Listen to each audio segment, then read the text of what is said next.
আসসালামু আলাইকুম ওয়া রাহমাতুল্লাহ। ওয়ালাইকুম আসসালাম ওয়া রাহমাতুল্লাহি ওয়া বারাকাতুহু। বিসমিল্লাহ আলহামদুলিল্লাহ ওয়াসসালাতু ওয়াসসালামু আলা রাসূলিল্লাহ আম্মা বাদ। আল আকিদাতুল ওয়াসিতিয়া এর উপরে এটা 15তম ক্লাস। আজকের ক্লাসে আমরা যেটা জানবো খুব জরুরি বিষয়, সেটা হচ্ছে যে আমরা গত ক্লাস থেকে কোন বিষয়ে ক্লাস শুরু হয়েছে? পরকালের প্রতি ঈমান। কোন বিষয়ে? পরকালের প্রতি ঈমান। আল ঈমানু বিল আখিরাহ। পরকালের প্রতি ঈমান হচ্ছে ঈমানের একটা গুরুত্বপূর্ণ রুকুন। তো এটা আমাদের গত ক্লাসে 14তম ক্লাস থেকে শুরু হয়েছে। এটার দ্বিতীয় পর্ব আজকে। এটাও পরকালের প্রতি ঈমানেরই অংশগুলো এখন আরও সামনে আসবে। তো আমরা গত ক্লাসে শেষ করেছিলাম যে মানুষ কিয়ামতের দিন কবর থেকে উঠবে কার সামনে যাওয়ার জন্য? আল্লাহর সামনে যাওয়ার জন্য।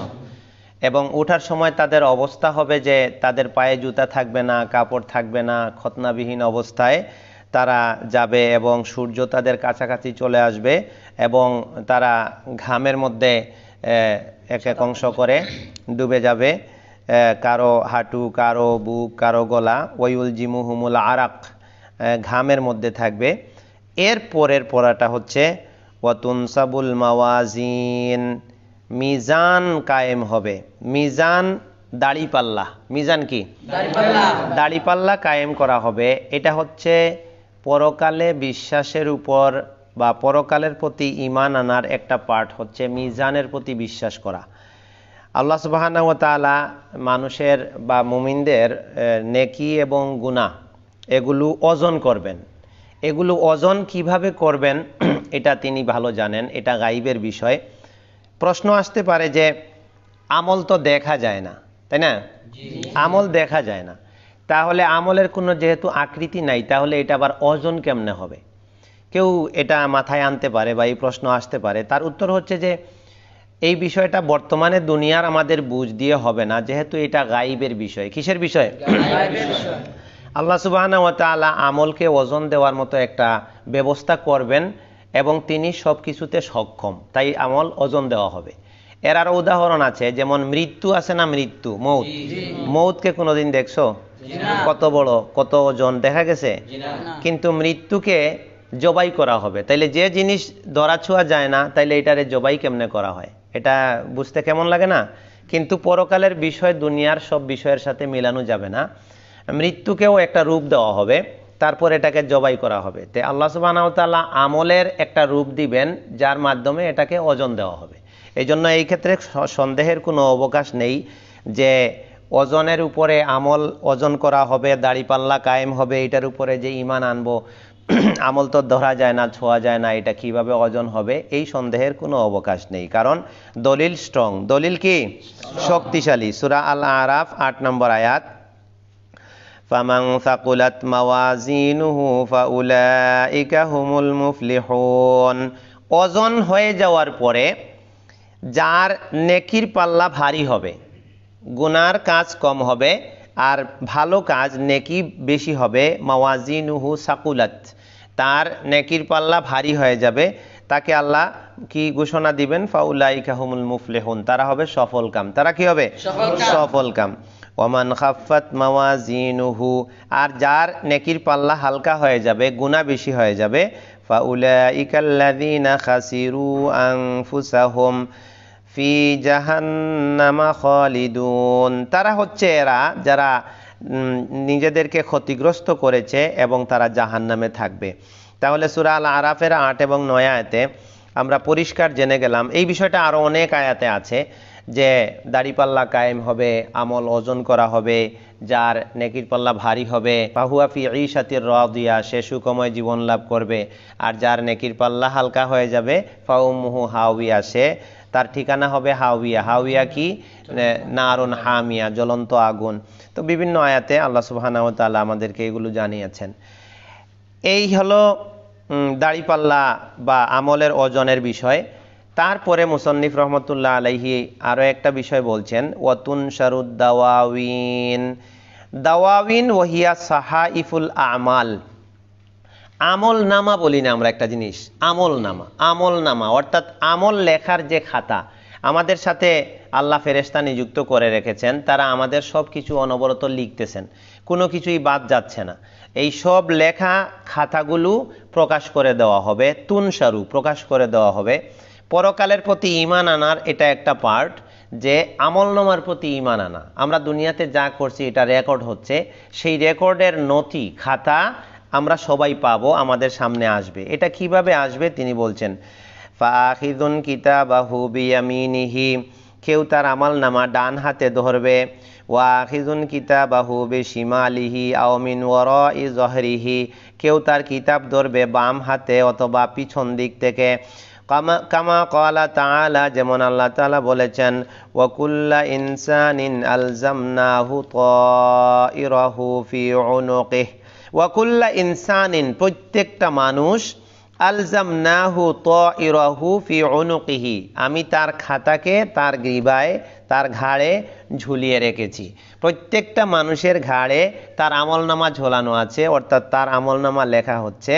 ওয়া নুখরিজু লাহু ইয়াউমাল কিয়ামাতি, আর তার জন্য আমি বের করব কিয়ামতের দিন, কিতাবান একটা কিতাব, ওই আমলনামার কিতাব, ইয়ালকাহু মানশুরা একেবারে খোলামেলা সে এটার সাথে সাক্ষাৎ করবে। কিতাব আটানো গোঠানো থাকবে না, একেবারে খোলামেলাভাবে সে এই কিতাব দেখতে পাবে, সে কি করেছে ভালো মন্দ সব দেখতে পাবে। এরপর তাকে বলা হবে ইকরা কিতাবাক, অর্থ কি তোমার কিতাব তুমি পড়ো। এবার নিজেই নিজের হিসাবের মালিক, আর অন্যের হিসাব নেওয়ার দরকার নাই। আল্লাহ আমাকে বলবেন আমার কিতাব পড়ার জন্য, আমি আমার হিসাব দিতে পারবো, তুমি তোমার হিসাব দিতে পারবা। আল্লাহ বলবেন ইকরা কিতাবাকা, তোমার কিতাব পাঠ করো, কাফা বিনাফসিকা লিয়াউমা আলাইকা হাসিবা, আজকের দিনে তোমার হিসাব নেওয়ার জন্য তুমিই যথেষ্ট। সুবহানাল্লাহ। তাহলে আমরা যা কিছু করেছি আমাদের হিসাব আমরাই দিতে পারবো, আমাদের আমলনামা দেখে দেখে। আমলনামায় সব কিছু লেখা হচ্ছে। তো আমরা প্রথমে জানলাম মিজান কায়েম হবে, দাড়িপাল্লা। তারপরে জানলাম যে আমলনামা, আমাদের খাতাগুলো ছড়িয়ে দেওয়া হবে, এগুলো যার যার কাছে চলে আসবে। যার ডান হাতে আসবে সে নাজাত প্রাপ্ত, সে খুশি হয়ে যাবে এবং সবাইকে বলবে হা উমুকরাউ কিতাবিয়া, সূরা হাক্কা পড়ছো না?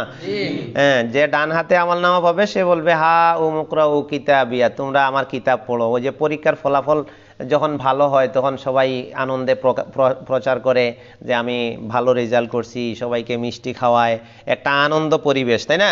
ঠিক ওরকম হবে, যাদের আমলনামা ডান হাতে আসবে তারা বুঝবে যে তো আমরা সফল, আমরা জান্নাতি। তখন সবাইকে বলবে যে তোমরা আমার আমলনামা পড়ো।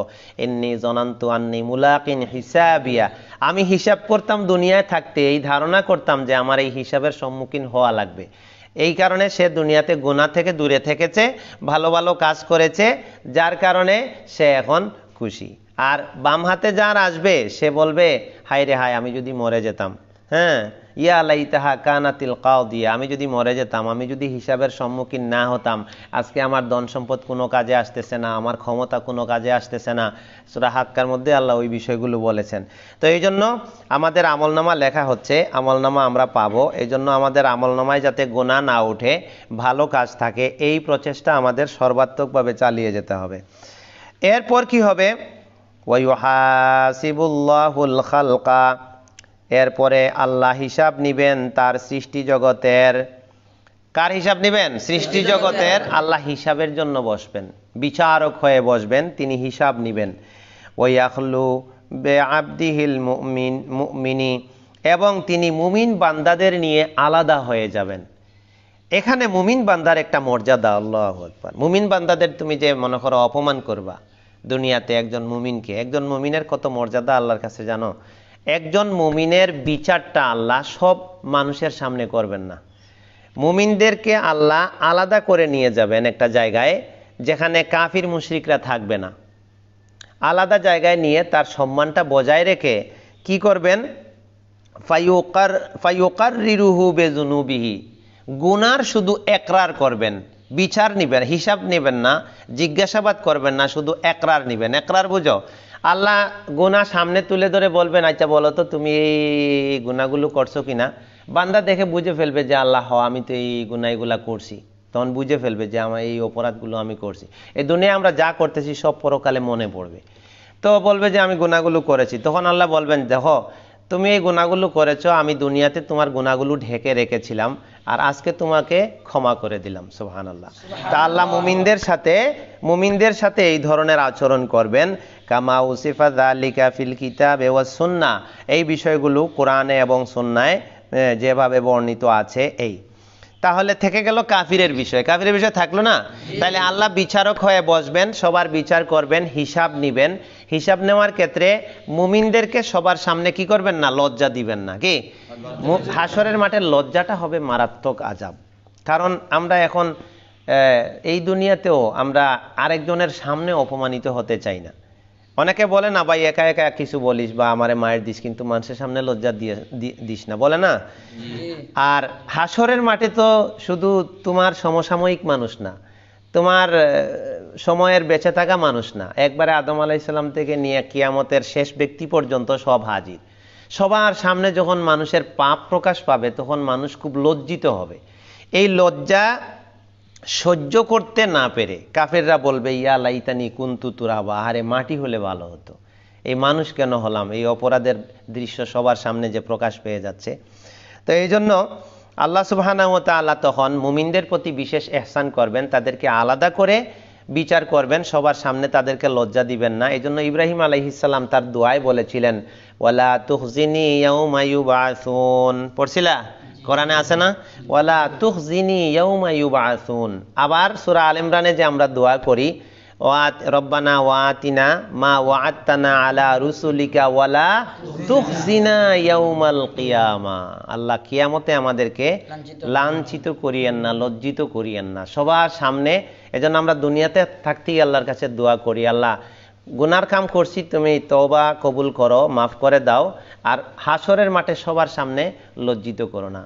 এটা আমরা বলি। ইব্রাহিম আলাইহিস সালাম তার দোয়ায় বলেছিলেন ওয়ালা তুখজিনি ইয়াউমা ইউবআসুন, যেদিন সব মানুষের পুনরুত্থান হবে সেদিন তুমি আমাকে লাঞ্ছিত লজ্জিত করো না। তো আল্লাহ মুমিনদেরকে লজ্জিত করবেন না, কিন্তু কাফিরদের বিষয়টা থেকে গেল। ওয়া আম্মাল কাফির ওয়া আম্মাল কুফার, আর কুফারদের বিষয় হলো ফালা ইউহাসাবুনা মুহাসাবাতা মান তুজানু হাসানাতুহু ওয়া সাইয়্যাতুহু, কাফিরদের হিসাবটা ওইভাবে হবে না যাদের হিসাব নেকি বদি ওজন করা হবে। এর কারণ হচ্ছে কাফিরদের কোনো নেকি পরকালে থাকবে না। প্রশ্ন থাকতে পারে যে অনেক কাফির বা অমুসলিম আছে যারা বিধর্মী আছে, এরা তো দুনিয়াতে ভালো কাজ করে, অনেকে হাসপাতাল দিয়ে বসে, হ্যাঁ, অনেকে বিভিন্ন মানুষের সেবা করে, সমাজের উন্নয়নের কাজ করে, হ্যাঁ, অনেক মানুষের জীবনে বিভিন্ন ক্ষেত্রে তারা সহযোগিতা দেয়, দান সাদাকা করে। তাহলে এগুলো কি হবে?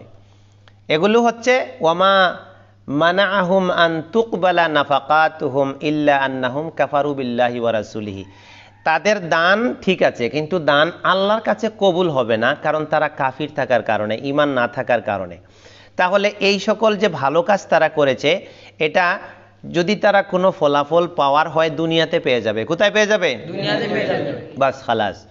মানে তাদের যা ভালো কাজ থাকবে দুনিয়াতে তারা ভোগ করবে, কিন্তু পরকালে লা খালাকা লাহুম ফিল আখিরা, পরকালে তাদের কোনো অংশ থাকবে না। এই জন্য কাফির যারা বা যারা ইসলামের বিপরীতে থাকবে তাদের নেকি আর গুনাহ ওজনের কোনো বিষয় থাকবে না পরকালে।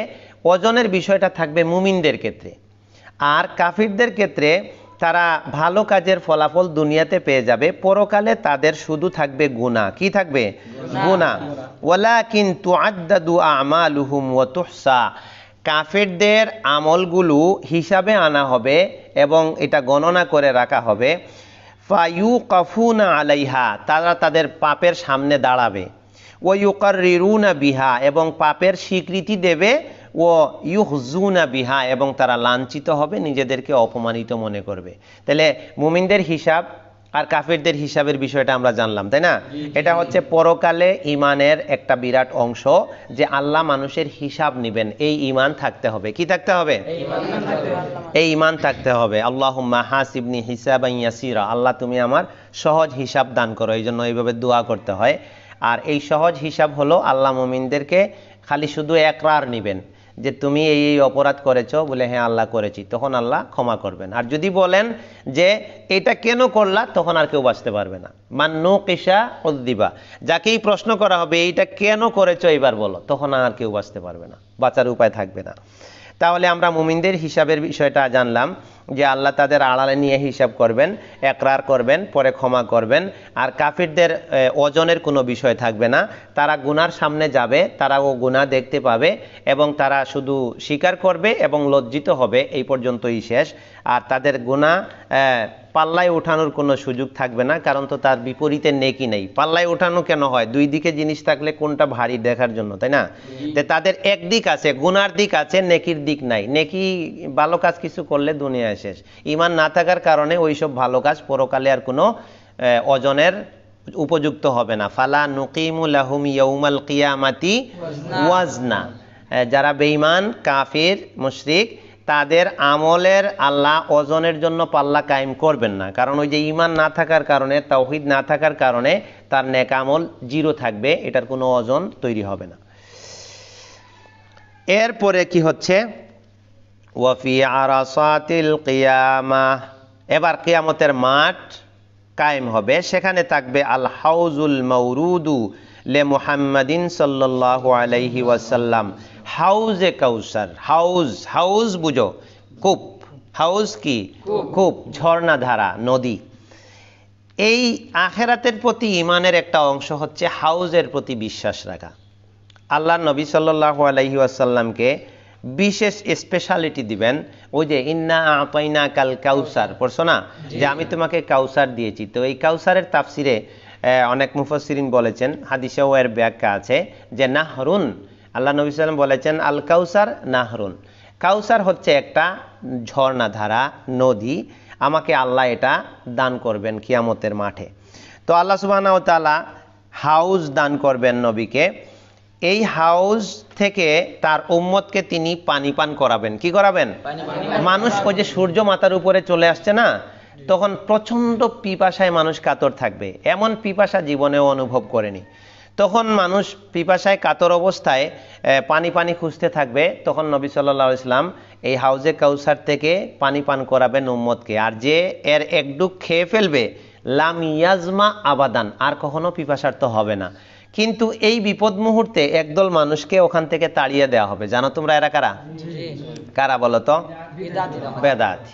বেদাতি মানুষ যারা আছে, অর্থাৎ যারা বানানো ইবাদত করে, দেখতে খুব সুন্দর, দেখতে কি সুন্দর, ইবাদতের মতো দেখা যায়, কিন্তু এটার দলিল না থাকার কারণে বেদাত, অথবা নবীর সুন্নাহ পদ্ধতি অনুযায়ী না হওয়ার কারণে বেদাত, অথবা নবী যে পদ্ধতিতে করেছেন, যে সময়ে করেছেন, যে পরিমাণে করেছেন, হ্যাঁ, এই সব ক্ষেত্রে বেশ কম করলে এটা বেদাত হয়। তো যারা বেদাত করেছে তাদেরকে তাড়িয়ে দেওয়া হবে। তখন নবী সাল্লাল্লাহু আলাইহি ওয়াসাল্লাম প্রথমে বুঝতে পারবেন না, তখন বলবেন ইয়া উম্মতি, আল্লাহ এগুলা তো আমার উম্মত, এদেরকে তাড়িয়ে দেওয়া হচ্ছে কেন?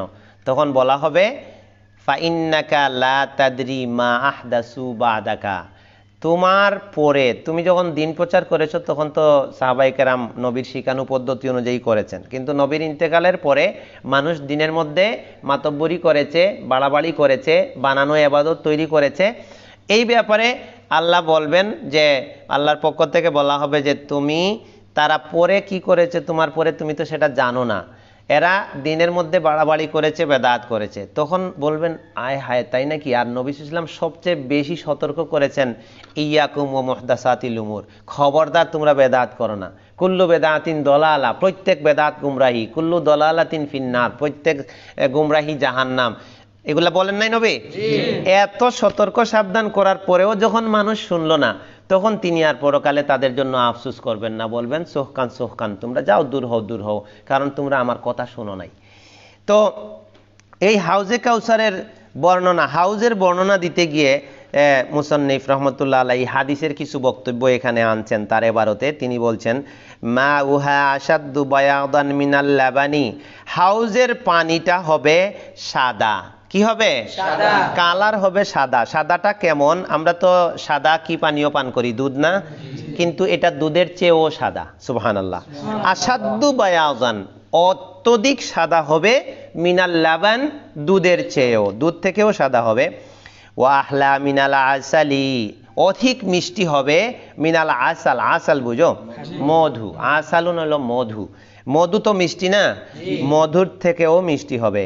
তুলুহু শাহরুন ওয়া আরদুহু শাহরুন, এই হাউসটা এত বড়, তোমার এই ছোট কূপের মতো না, এটার দৈর্ঘ্য প্রস্থ এত বেশি যে উটের উপরে আরোহণ করতো তখনকার সময়ের সওয়ারি যারা, মানে সফরের জন্য।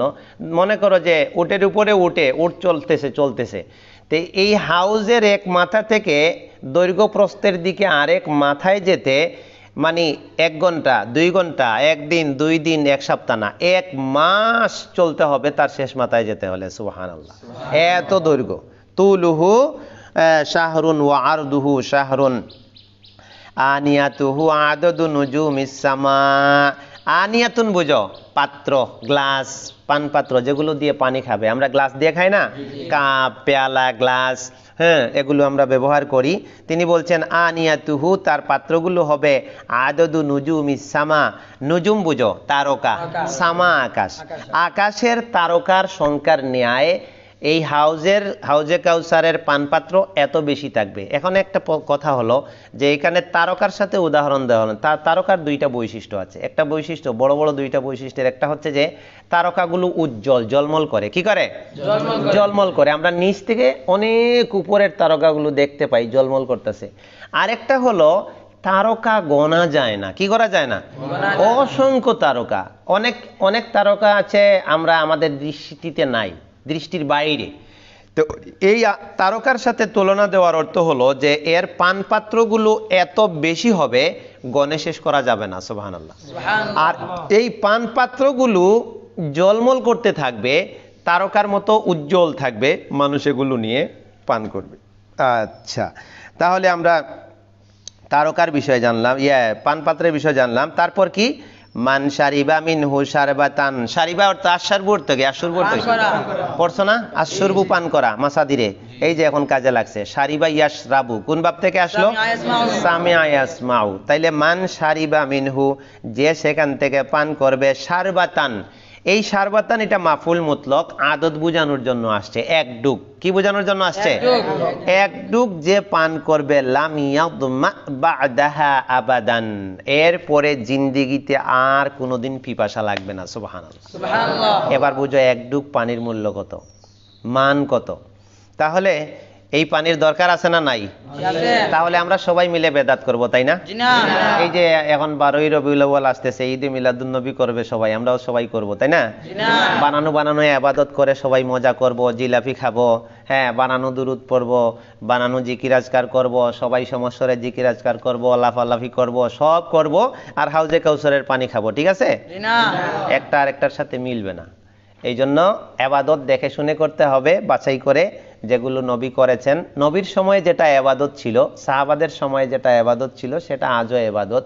আর মা লাম ইয়াকুন ফিহি ইবাদত লাম ইয়াকুন ফি ইবাদত ইলাল কিয়ামা, যেটা নবীর সময়ে, সাহাবীদের সময়ে যে জিনিস ইবাদত হিসেবে সাব্যস্ত হয়নি, কিয়ামত পর্যন্ত ওই জিনিস ইবাদত হবে না। সারা পৃথিবীর মানুষও যদি ওটা করে, ওটা ইবাদত হবে না।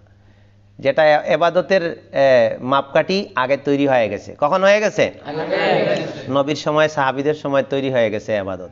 তারা যে জিনিসকে ইবাদত জানতেন, সেটা কিয়ামত পর্যন্ত ইবাদত থাকবে। আর ওই সময় যেটা ইবাদতের স্বীকৃতি পায়নি, কিয়ামত পর্যন্ত সেটা ইবাদতের স্বীকৃতি পাবে না। এটা হলো কথা। এই জন্য হাউজে কাউসারের পানি পান করতে হলে, পিপাসা দূর করতে হলে বেদাত থেকে কয় গজ দূরে থাকতে হবে? 100,000 গজ, হাজার মাইল গজ দূরে থাকতে হবে। মানে সীমাবিহীন, বেদাতের দ্বারে কাছে যাওয়া যাবে না, নাইলে এই পানি পাওয়া যাবে না। এরপরে কি হচ্ছে? ওয়াসসিরাতু মানসুবুন আলা মাতনি জাহান্নাম। সিরাত অর্থ কি? পথ। এখানে সিরাত মানে হচ্ছে পুল সিরাত। সিরাত মানে কি?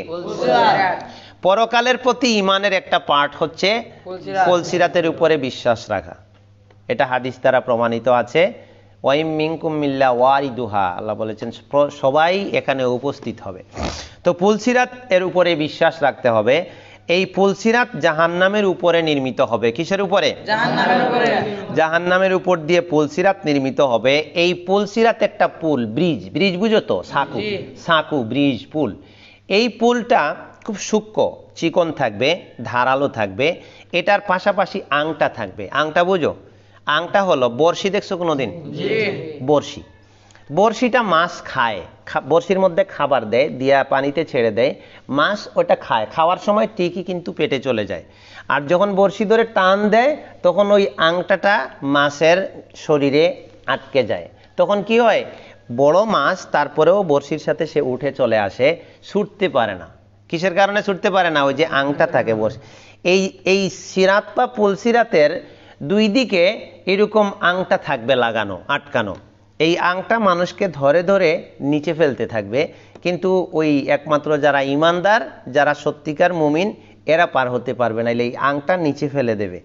তো এই ব্যাপারে তিনি আরো বলছেন, ওয়াহুয়াল জিসরুল্লাযী বাইনাল জান্নাতি ওয়ান নার, এটা জান্নাত আর জাহান্নামের মাঝে অবস্থিত একটা পুল। মানে ওই পারে জান্নাত, এই দিকে আছে মনে করো যে জাহান্নাম, আর জান্নাত আর জাহান্নামের মাঝ দিয়ে পুল তৈরি করা আছে। তাইলে ওই পুল পার হয়ে জান্নাতে যাওয়া, এর আগে কেউ জান্নাতে যেতে পারবে না, পারছে না। ইয়ামুরুন নাস, মানুষ এটার উপর দিয়ে গমন করবে। এই নাস বলতে মুমিনরা, কারণ কাফিররা পুলসিরাত পার হওয়ার কোনো প্রশ্ন নাই, কারণ কাফিররা তো এমনিতে জাহান্নামি হয়ে যাবে, আংটা তাদেরকে জাহান্নামে নিক্ষেপ করে দেবে, তারা পুলসিরাত পার হতে পারবে না। কিন্তু যারা পার হবে তাদের বিভিন্ন অবস্থা হবে। আমলের গতিতে মানুষ পার হবে। কিসের গতিতে? আমলের গতিতে। আমলের গতি দুনিয়াতে সবার সমান নাকি? এই মাদ্রাসায় তো দেখো, কেউ আছে ফজরের সময় ডাইকা তোলা লাগে, আছে না? আবার কেউ আছে স্বেচ্ছায় ওটা তাহাজ্জুদ পড়ে, আছে না? দৃশ্য দুই রকম হয়ে গেল না? কেউ আবার না ডাকার পরেও ফজরের সুন্নত পড়ে, কারো সুন্নত পড়তেও টানাপোড়েন পড়ে, কেউ সুন্নতের টাইম পায় না, ফরজ ধরে। তাহলে বেশ কম হয়ে গেল না আমলের গতি?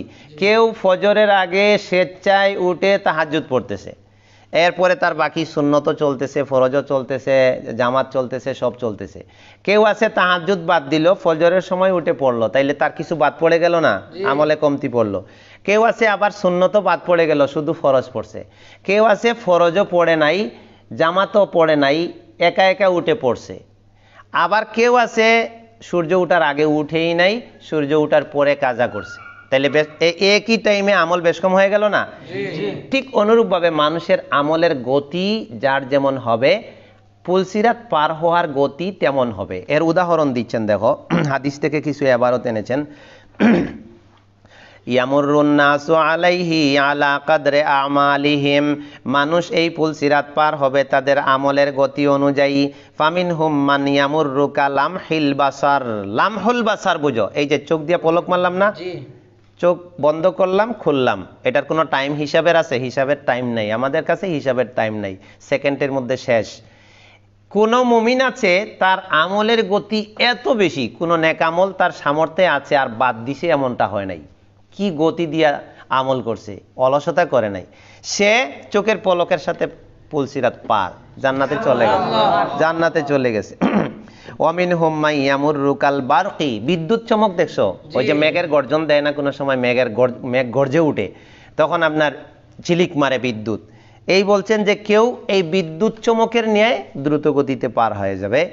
ওয়ামিনহুম মান ইয়ামুররু কাররিহ, কেউ আছে বাতাসের গতিতে, বাতাস যেমন গতিতে দ্রুত চলে ওটা, তবে বাতাসের গতি বিদ্যুৎ চমকের মতো না, আর বিদ্যুতের গতি চোখের পলকের মতো না।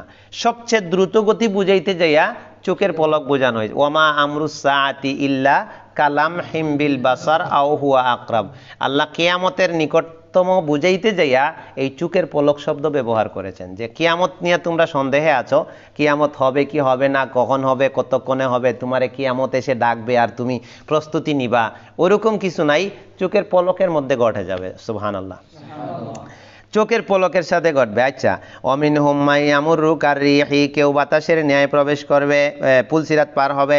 অমিনহুম মান ইয়ামুররু কাল ফারাসিল জাওয়াদি, কেউ আছে দ্রুতগামী ঘোড়া, দ্রুতগামী ঘোড়া যে গতিতে যায় ওই গতিতে পার হবে। অমিনহুম মান ইয়ামুররু কারিকাবিল ইবিলি, কেউ উটের ন্যায়, ঘোড়া কিন্তু উটের চেয়ে দ্রুতগামী, উট তার চেয়ে কম দ্রুতগামী, তো কেউ উটের ন্যায়, কেউ ঘোড়ার ন্যায়।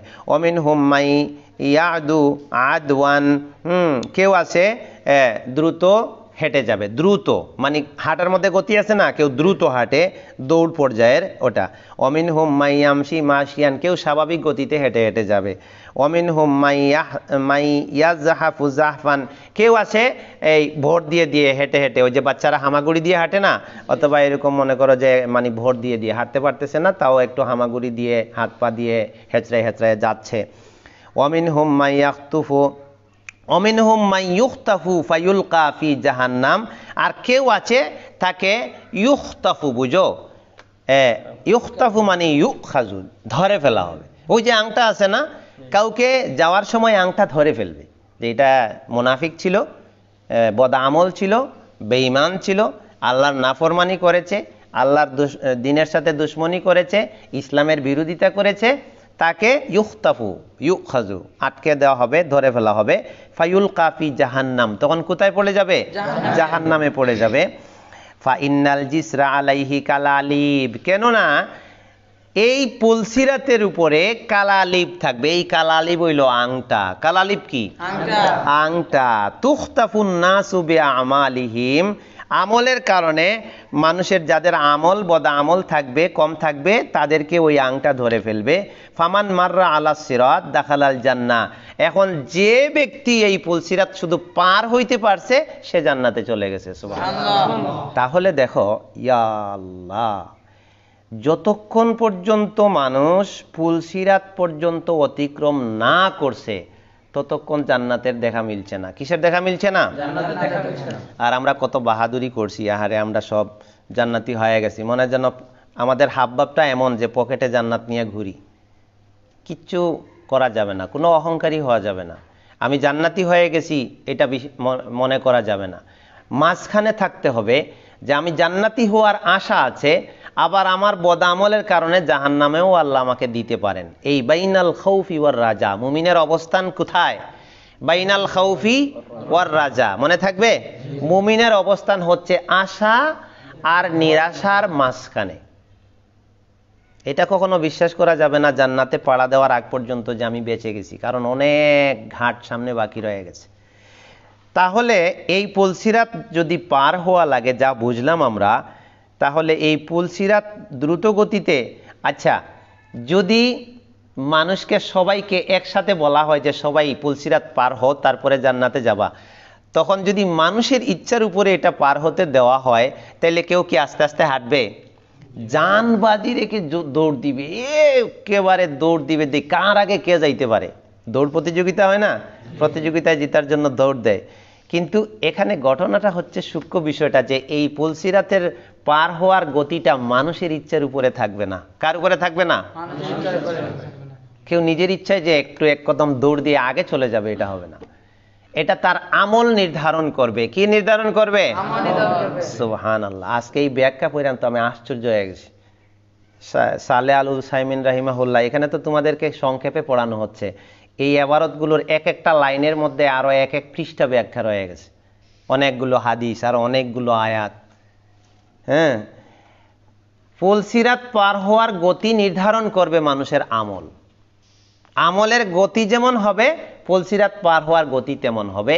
আমলে দুর্বল, পুলসিরাত পার হওয়ার ক্ষেত্রে দুর্বল। আমলের গতি বেশি, পুলসিরাত পার হইতে পারবে তাড়াতাড়ি। তাইলে আমাদের এখন অলস হয়ে যেতে হবে, তাই না? সবাই আমরা অলস হয়ে যাব। ঘুম থেকে ডাকলেও ওঠার দরকার নাই, নফল ইবাদতের দরকার নাই, ফরজেও ঘাটতি, সুন্নতে মুআক্কাদায় ঘাটতি, যা ইচ্ছা তা করব, আর মনে মনে যে তাড়াতাড়ি ফুলসিরাত পার হয়ে জান্নাতে চলে যাব, এরকম কিছু হবে? আল্লাহ হেফাজত করো। তারপরে আমরা আজকের বিষয়টা শেষ করব, আর একটা চ্যাপ্টার।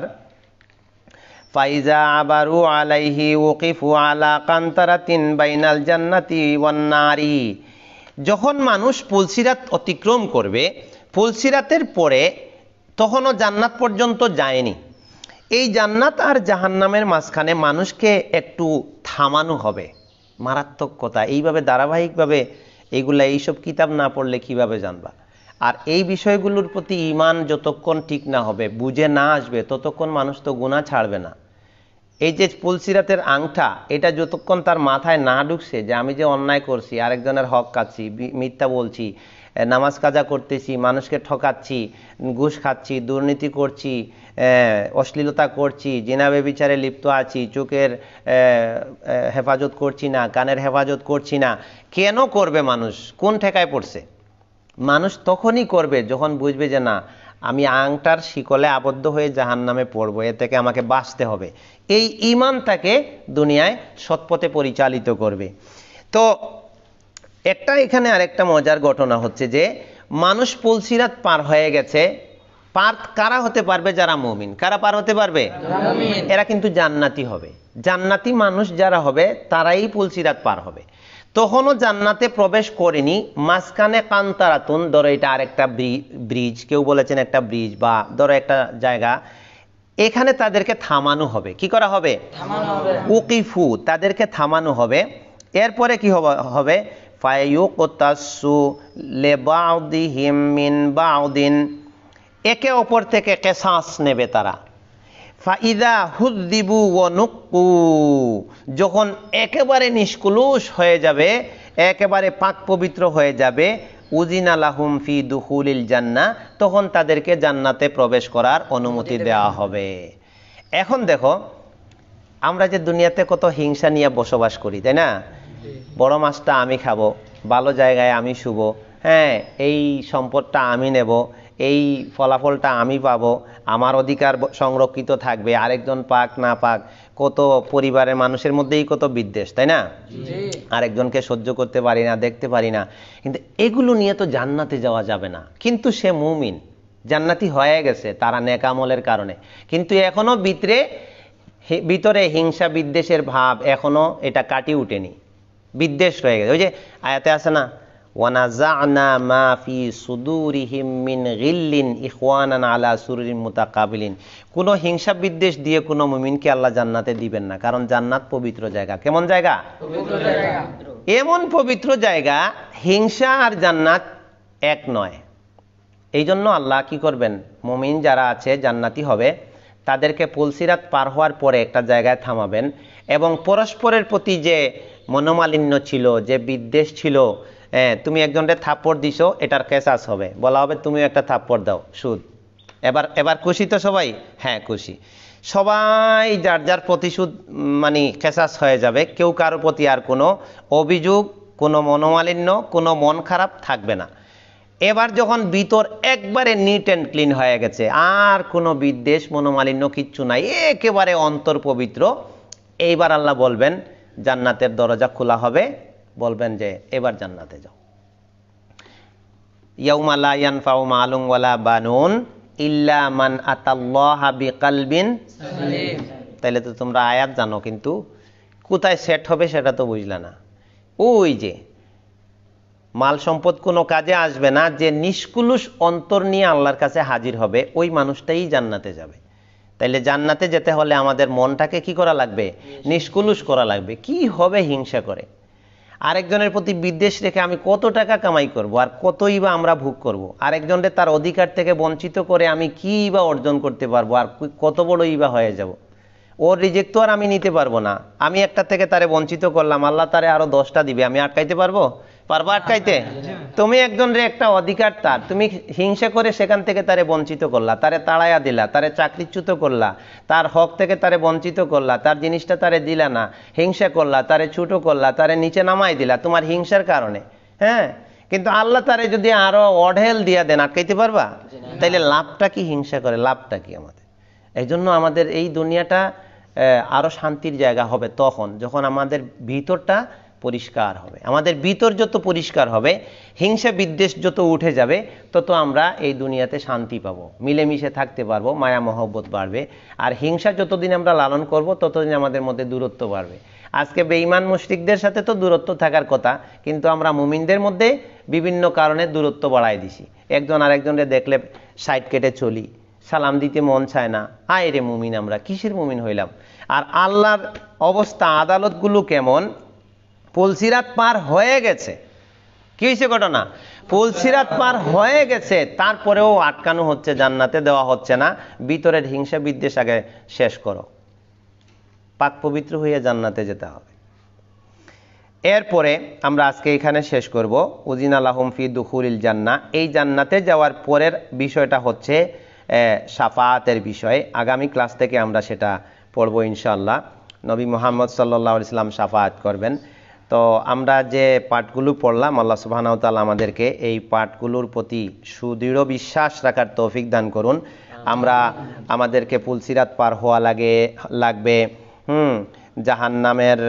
জাহান্নাম সত্য, জান্নাত সত্য, তারপরে মিজান দাড়িপাল্লা কায়েম হবে, এটা সত্য, আল্লাহ বিচার কায়েম করবেন সেটা সত্য, আমলনামা আসবে সেটা সত্য। এগুলো সব আমরা বিশ্বাস করব, কিন্তু শুধু বিশ্বাস করলেই চলবে না। শুধু কি করলে চলবে না? বিশ্বাস অনুযায়ী আমল গঠন কি করতে হবে? বিশ্বাস অনুযায়ী আমল গঠন। আমলনামা বিশ্বাস করি কিন্তু আমলনামায় শুধু গুনাহ জমাই, তাহলে মিলল না। পুলসিরাত পার হতে হবে বিশ্বাস করি, কিন্তু নেক আমলে দুর্বল, তাইলে দ্রুত গতিতে পার হতে পারবো না। নেকি ওজন, নেকি বদি গুনাহ পাপ ওজন হবে জানি, কিন্তু নেকির পরিমাণ কমাইয়া রাখতেছি, ভালো কাজে দুর্বল থাকি, তাইলে নেকির পাল্লা ভারী হবে না। বাস খালাস। তাইলে আমাদের ওয়াফি যালিকা ফালিয়াতানাফাসিল মুতানাফিসুন, আল্লাহ কি বলেছেন? প্রতিযোগিতায় লিপ্ত হয়ে যেতে হবে। এই জন্য আকীদা শুদ্ধ করতে হবে, ভালো কাজে প্রতিযোগিতা করতে হবে। কাজ হলো দুইটা। কয়টা? আকীদা শুদ্ধ করতে হবে 1 নাম্বার। ভুল আকীদা রাখাই যাবে না। এই জন্য আকীদার উপরে বেশি পড়াশোনা করতে হবে। আকীদা পরিষ্কার, আমল কম হইলেও জান্নাতি। আকীদায় বেজাল, আমল বেশি হইলেও জাহান্নামী। কথা ক্লিয়ার? তাওহীদের উপরে যার মৃত্যু হবে না, যত আমল থাক সে জান্নাতে যাবে না। আর তাওহীদের উপরে যার মৃত্যু হবে, তার আমল কম হলেও সে জান্নাতি হবে, যদি তাওহীদের উপরে তার মৃত্যুটা হয়। এই জন্য আগে আকীদা ক্লিয়ার করতে হবে, বিশ্বাস, ধর্মের বিশ্বাসটাকে পরিষ্কার করতে হবে। এটার উপরে বেশি পড়াশোনা করতে হবে, বেশি দাওয়াত দিতে হবে, ক্লাসে বই পড়তে হবে, খুতবায় আলোচনা করতে হবে, মানুষের এমনি বুঝাইতে হবে। আর সেই বিশ্বাস অনুযায়ী আমলের ক্ষেত্রে নবীর পদ্ধতি অনুযায়ী প্রতিযোগিতা করতে হবে। ভুল পদ্ধতিতে হলে হবে না। কি পদ্ধতি হলে হবে না? আল্লাহ আমাদের সঠিক বুঝ দান করুন এবং সঠিক আমলের তৌফিক দান করুন। আমিন। সুবহানাকাল্লাহুম্মা ওয়া বিহামদিকা আশহাদু আল্লা ইলাহা ইল্লা আনতা আস্তাগফিরুকা ওয়া আতুবু ইলাইক।